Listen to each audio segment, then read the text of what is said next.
Now you may be wondering why we're in such a hurry to get our sweet corn planted when we have such a long warm growing season down here, and it just comes down to the fact.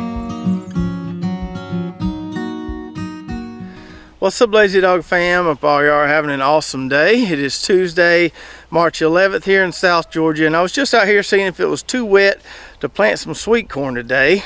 It is, but since a lot of people have been asking, I figured it'd be a great time to kind of go through our in-ground planting schedule for the spring, talk about the things that we're going to prioritize first, and talk about the things we're not in a huge hurry to get in the ground. And because we have a lot of viewers that live in a climate much colder than ours, I figured it would be good to kind of step back a little bit, talk about some of the things that we have already planted or will be planting soon, things that can tolerate a light frost, and then we'll get into those warm season veggies that we want to be sure to plant when we're done with freezing temperatures. So the first thing on the list would be English peas, which we actually planted back in early January. So you can see here our 4 rows of PLS 595 English peas are looking pretty good. They're about 12 to 18 inches tall. About time for me to add my 5th line of string on our trellis. Now if we get in a little closer here, you can see the bottom of some of those plants starting to look a little rough, starting to yellow a little bit. That happened during that last warm spell we had. And that's why we have to plant these so early, because they don't like our heat. I'm hoping these can hang on long enough, but if we start getting consistent days in the 80s, I know they will start to crumble. So hopefully we can stay out of the 80s for a little while longer and get some nice production on these peas. And then number 2 on our list would be taters, which we planted back in mid-February. And you can see in this raised bed here, we're starting to get some nice above ground vegetation going on here. Still waiting on a few stragglers to come up to get a nice complete full row, but I would say in another week or so we should start to see that. And then our in-ground taters are just starting to pop. Some of these stems got washed away by that last heavy rain. That's why they look a little funny right now, but in the next few days they'll leaf on out and start looking pretty. And so much like the English peas, taters don't like the heat, although they're not quite as sensitive as the English peas. The tater threshold is usually in the high 80s. That's when tater plants generally start to suffer. So we got to plant those early enough so we get at least 100 good days before we start getting consistently into the high 80s and those plants start dying back. And number 3 on the list is something that should have already been in this bed here and that bed right there about 2 weeks ago. And that would be one more round of brassicas, some broccoli, some cauliflower, and some cabbage. I have the transplants ready to go in the greenhouse. I just haven't got them in the ground yet. I might be a little bit late on those, so we'll just see how they do as temperatures start to gradually warm around here. But I think we'll still get some decent production from them. And then number 4 on our list is what I was going to try to plant today on this half of this plot that I've got ready, but as you can see, it's too wet. And as I alluded to in the beginning of the video, we're talking about sweet corn.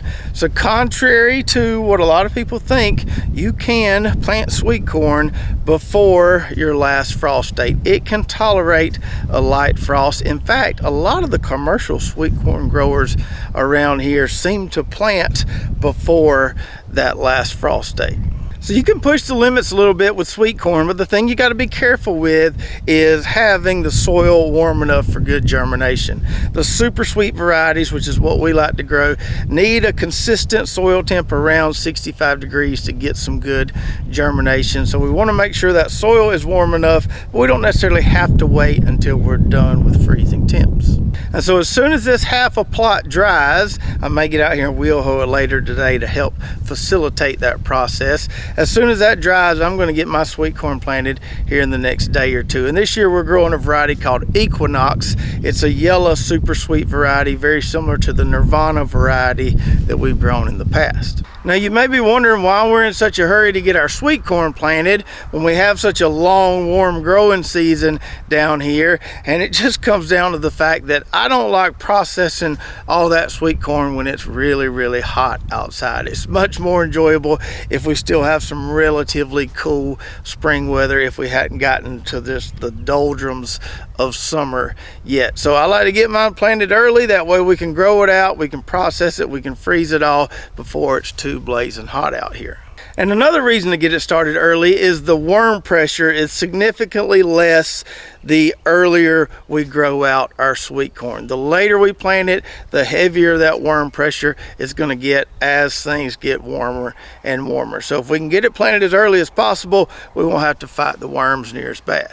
So those are the things that we have planted or will be planting before our last frost. Now let's get to the stuff that we need to plant after our last frost, and I'm not quite sure when that's going to be yet. I'm still keeping a close eye on the weather forecast. As of now, our last frost was late February, and I know the likelihood of that being our actual last frost is very, very low.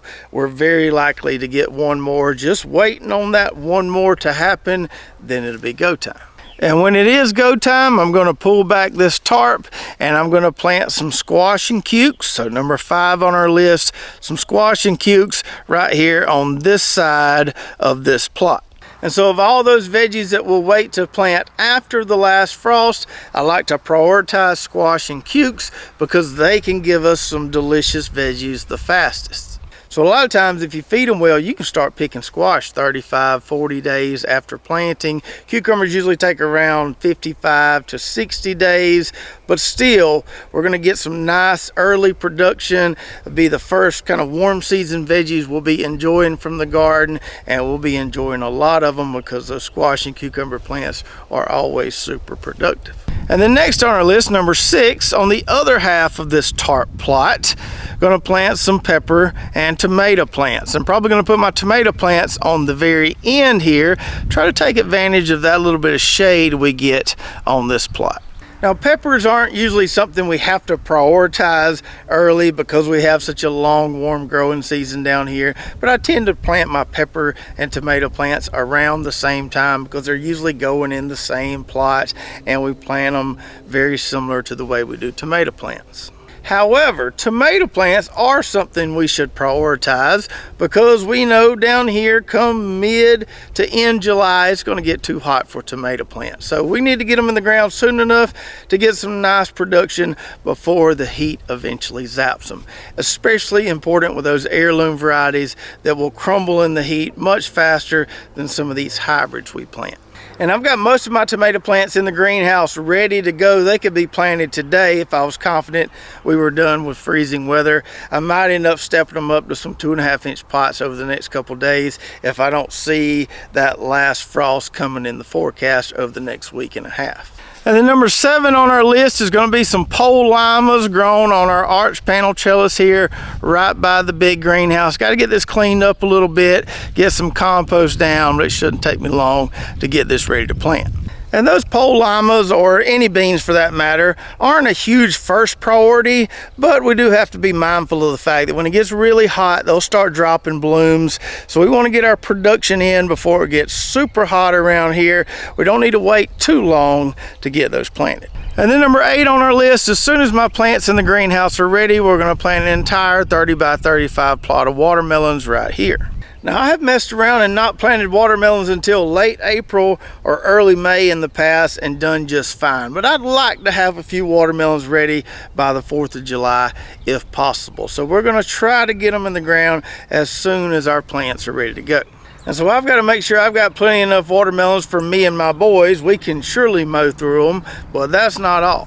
So as some of you know, I coach for the local Pop Warner football team around here called the Georgia Dogs, and both of my boys play. And last year, after one of our summer practices, I had brought a small truckload of watermelons to one of the practices, and we cut them open, and all the kids got to enjoy those watermelons after practice, and man, they just loved them, and just loved seeing the smiles on their faces. So I know I'm going to have to do that again this year just because it was so fun to watch them just mowing down all those watermelons. And then number 9 on our list, on the other half of this plot, where we're going to have our sweet corn right there, right over here, we're going to plant some Seminole pumpkins whenever the girls get done making their last round on this plot.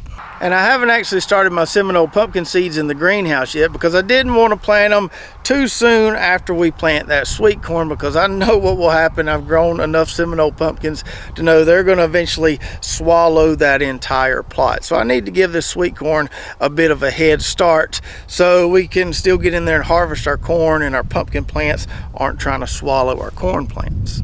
And that Seminole pumpkin variety is pretty dang tough. It handles our weather down here pretty well, even when it starts to get hot. Now, if I were growing some kind of ornamental or specialty pumpkin variety, I would prioritize getting it planted sooner. But the Seminole is tough. It can take it, so I don't have to be in a huge hurry to get it in the ground. And then number 10 on our list, and I'm not quite sure where it's going to go yet, but it's going to be at least half a row, maybe 8 to 10 plants of that dwarf cowhorn okra. And so because we have such a long okra growing season down here, I don't have to be in a huge hurry to get okra in the ground. I do like to get it in the ground soon enough so that I can have some fresh okra pods. The same time I've got some fresh tomatoes, so I can make okra and tomatoes, which is one of my favorite dishes out of the garden. So we try to time it so we've got okra before our tomatoes crash. And so I'll get some seeds started in the greenhouse probably in the next week or two, and then figure out where I'm going to put them out here. And then last on our list, number 11 would be sweet taters. Again, because we have such a long warm growing season down here, I don't have to be in a huge hurry to get sweet tater plants in the ground. Now, if you live up north and are cutting it close as far as having 100 good days of hot weather, you need to be pretty timely with your sweet tater planting. But if you live in the south, you've got a lot more leeway. And so what I'll usually do is wait till some of this earlier stuff that we planted is wrapped up and finished, and then I'll see when Steel Plant Company is going to stop shipping sweet tater plants, and I'll usually try to get mine a week or two before they actually stop shipping. And then that way we've got somewhere we can put them. We'll plant them, say, late May, early June, sometime around there, maybe even a little bit later. We don't have to be in a huge hurry with them down here. So that gives you some insight as to why we do things the way we do it around here. And hopefully you can take that information, if you haven't already, come up with your own kind of priority schedule for your spring planting.